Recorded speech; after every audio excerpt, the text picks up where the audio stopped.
할렐루야. 네, 오늘은 프란치스코 교황 주기도문 변경이라는 제목을 가지고 말씀을 함께 나눠보도록 하겠습니다. 이 교황권에서 아주 놀라운 일을 또 했죠. 이 주기도문을 바꿔버렸어요. 이제는 이제 예수님의 기도문도 이제 손을 대기 시작한 거예요. 이게 굉장히 놀라운 일이죠. 이 성경에 기록된 말씀들이 성취되는 그 시대에 우리가 살아가고 있다는 증거예요. 큰 붉은 용도 머리가 7개 있고 첫 번째 짐승도 머리가 7개 있죠. 그 위에 누가 올라타는 거예요? 두 번째 짐승이 올라타는 거예요. 그게 음녀예요. 그게 교황권이에요.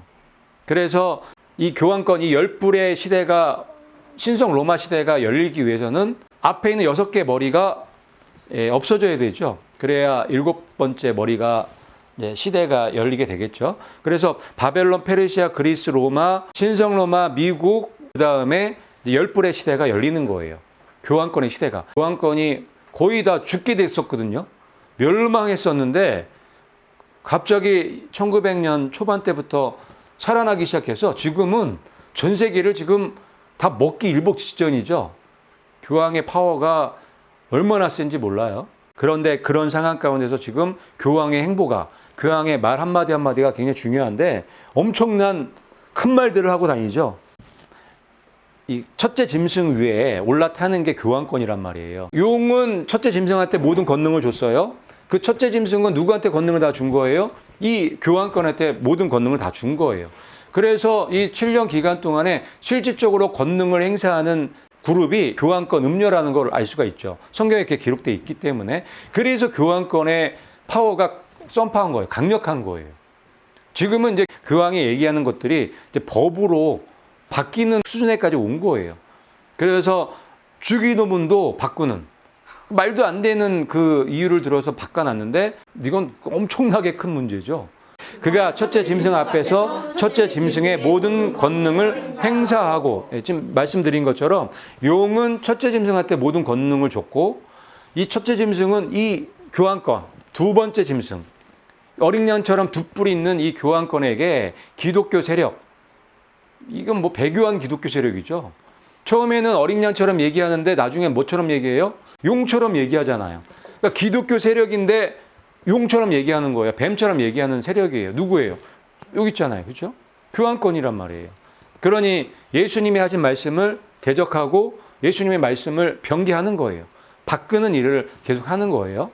그가 또 때와 법을 고치고자 할 것이며, 다니엘서의 마지막 때에 때와 법을 고치고자 할 것이라는 이 말씀이 예언돼 있어요. 그런데 이미 중세 아모시 시대 때 교황권의 전성기 그 기간 동안에 이미 한번 바꾼 적이 있죠. 십계명을 바꿔버렸죠, 이때. 그런데 이 신약에 넘어와서 십계명이라고 할 수 있는 주기도문을 바꾼 거예요. 이게 같은 개념이에요. 어떤 의미에서는. 이게 주기도문이 이게 손을 댈 수 없는 기도문이거든요. 예수님이 가르쳐줘서 모든 예수님을 믿는 사람들은 다 하잖아요. 기본적으로 그냥 교회 오자마자 배우는 게 주기도문이잖아요. 그거를 바꿨다는 거는 십계명을 손댄 거 못지않게 굉장히 중요한 사건이라는 거예요. 지금 교황이 그걸 알고 의도적으로 바꾸는 거예요. 자기의 권능, 자기의 힘이 얼만큼 세다는 거를 지금 온 세계에 선포하는 거죠. 신성 로마 제국 때 교황권의 힘이 가장 막강했을 때 이 십계명을 바꾼 거거든요. 두 번째 계명을 없앴죠. 이 교황권은 우상을 만들고 세워놓고 숭배하는 곳이기 때문에 이 계명이 딱 걸리잖아요. 없애버렸죠.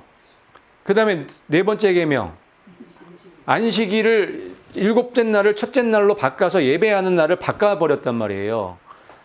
이거는 보통 문제가 아니에요. 하나님의 권위에 정면으로 도전하는 거고, 하나님께 예배하는 날을 바꿔버렸다는 거는 이 보통 문제가 아닌 거예요.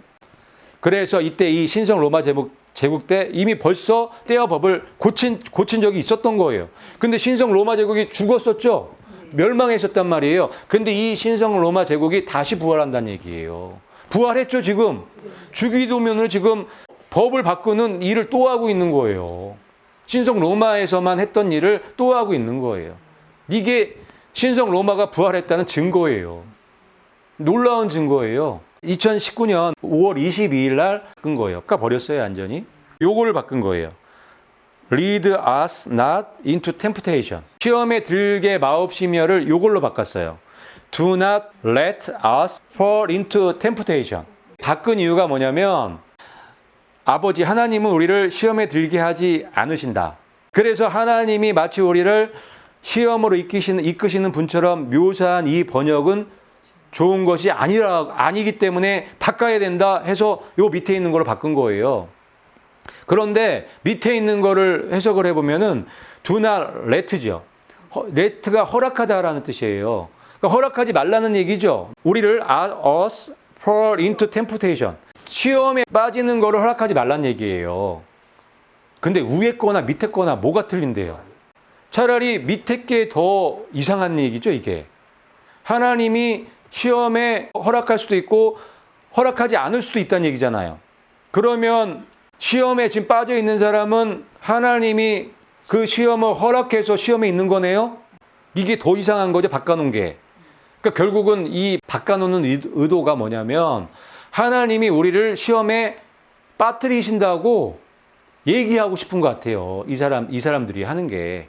위에 있는 거는 그냥 우리를 시험에 들게 하지 마옵시고, 이 의미가 뭐예요? 우리가 시험에 들어가지 않도록 유혹들에서 우리를 지켜달라는 의미잖아요. 그런데 그거를 이상하게 해석을 해서 하나님이 우리를 하나님이 시험에 들게 하시는 분이 아니기 때문에 이 번역은 잘못됐기 때문에 바꿔야 된다는 거예요. 그런데 바꿔놓은 게 이거예요. 우리를 시험에 빠지지 않도록 허락하지 말라는 거예요. 이게 더 하나님께서 시험을 허락한다는 얘기랑 똑같은 거예요. 우리를 시험에 빠지지 않도록 허락하지 말라고 기도하는 것 자체가 하나님이 시험에 빠뜨릴 수도 있다는 얘기를 하는 거 아니에요. 그러니까 이 교환권의 의도는 지금 하나님이 시험을 빠뜨리고 있다는 거를 각인시켜주기 위해서 이렇게 바꾸는 것밖에 안 되는 거예요. 하나님이 시험에 빠지게 만드는 분으로 만들어버린 거예요. 이 바꿈으로 인해서. 기가 막히죠, 이거. 정말 어이없는 이야기인 거예요. 그냥 우리를 시험에 들지 말게 해달라는 그 의미는 그냥 우리가 시험에 들어가지 않도록 우리 마음을 지켜주시고 우리의 생각을 붙잡아달라는 얘기죠. 그런 의미로 받아들일 수 있잖아요. 우리가 언제 하나님이 우리를 시험에 들게 하는 분이다라고 생각한 적이 있었나요? 주기도문 하면서 그런 생각 하신 적 있어요? 한 번도 없죠. 근데 교황은 그거를 생각을 했나 봐요. 그래서 갖고 온 대안이 밑에 있는 거예요. 더 하나님을 우리 사람들을 시험에 들어가게끔 허락하는 분으로 만들어버린 거예요. 주기도문을 이렇게 바꿔놨다는 건 엄청난 사건이에요. 정말 큰 사건이에요. 그래서 우리가 정신을 더 바짝 차릴 수 있고 정말 예수님의 신부로 더 단장할 수가 있게 됐어요. 결국은 호석을 깔아놓는 게 교황의 이 파워가, 권능이 강력하다는 것을 알게 해서 결국은 우상을 만드는 일을 하겠다고 지금 순서를 받고 있는 거예요. 그 다음에 짐승의 표를 주겠죠. 그래서 이 우상을 세우고 짐승의 표를 만드는 이유가 뭐예요? 성도들 잡기 위해서 타협하게 만들려고 믿음의 사람들을 흔드는 거예요. 왜 흔들어요? 떨어지라고 흔드는 거예요. 떨어지면 죽어요. 그런데 지금은 당근으로 흔들고 있지만 7년 한란이 들어가면 7년 기간이 들어가면 이제 채찍으로 흔드는 거예요. 강력하게 핍박으로 흔드는 거예요. 그런데 지금은 뭘로 흔들어요? 지금은 당근으로. 뭐가 더 힘들까요? 자, 지금 당근 시대예요.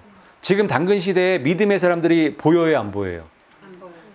보이긴 보여도 아주 적은 무리가 보이죠. 그런데 핍박이 있었을 시대에는 우리 역사적으로 초창기 때 그때 핍박이 굉장히 심했잖아요. 중세 암흑 시대 때 핍박이 심했잖아요. 그때 믿음의 사람들이 보였나요, 안 보였나요? 보였단 말이에요. 지금은요, 안 보인단 말이에요. 지금은 희미하게 보인단 말이에요. 그래서 뭐가 더 무섭다? 당근이 훨씬 무섭다. 당근이. 그런데 지금 시대는 무슨 시대다? 당근 시대. 지금 이 당근 시대에 여러분 믿음 지키시는 여러분들은 대단하신 분들이에요. 자부심을 가지셔야 돼요. 이렇게 핍박이 이제 7년 안에 들어가서 핍박이 딱 일어나면 둘로 딱 갈라질 수밖에 없어요. 핍박이 오기 때문에. 핍박이 오면 이거 말씀이 맞구나. 그 믿음의 사람들이 일어날 수밖에 없단 말이에요. 죽으면 되잖아요. 순교의 길로 갈 수 있단 말이에요. 그런데 지금은 이것도 아니고 저것도 아니죠. 이게 어중간하단 말이에요. 핍박도 없고. 그렇기 때문에 타협하기가 쉬운 거예요. 세상의 문화가 교회로 들어오기 때문에 타협하기가 쉬운 거란 말이에요. 믿음을 조금씩 갉아먹죠. 그래서 있는 믿음까지도 다 까먹는 그런 일들이 지금 뭐 진행되고 있는 거죠. 지금 여러분들이 보시는 지금 세상이 그런 세상인 거예요. 그래서 이 당근의 시대가 이제 끝날 때가 다 된 거예요. 이게 다 세대별로 다 틀리죠. 당근의 시대가 지나면 핍박의 시대가 오는 거예요. 근데 지금은 당근의 시대예요. 당근의 시대가 상당히 길게 왔죠. 이제는 핍박의 시대로 들어가는데 그게 이제 마지막 핍박. 개국 이래로 없던 핍박이라고 하죠. 그런 핍박으로 들어가기 위해서 지금 준비들이 하나하나씩 돼가고 있다고 보시면 되는 거예요. 그래서 우리는 지금 당근의 시대에 살고 있잖아요. 정말 이 어려운 상황 가운데서 믿음을, 인내의 말씀을 끝까지 지키는 사람들이 되시기를 바랍니다.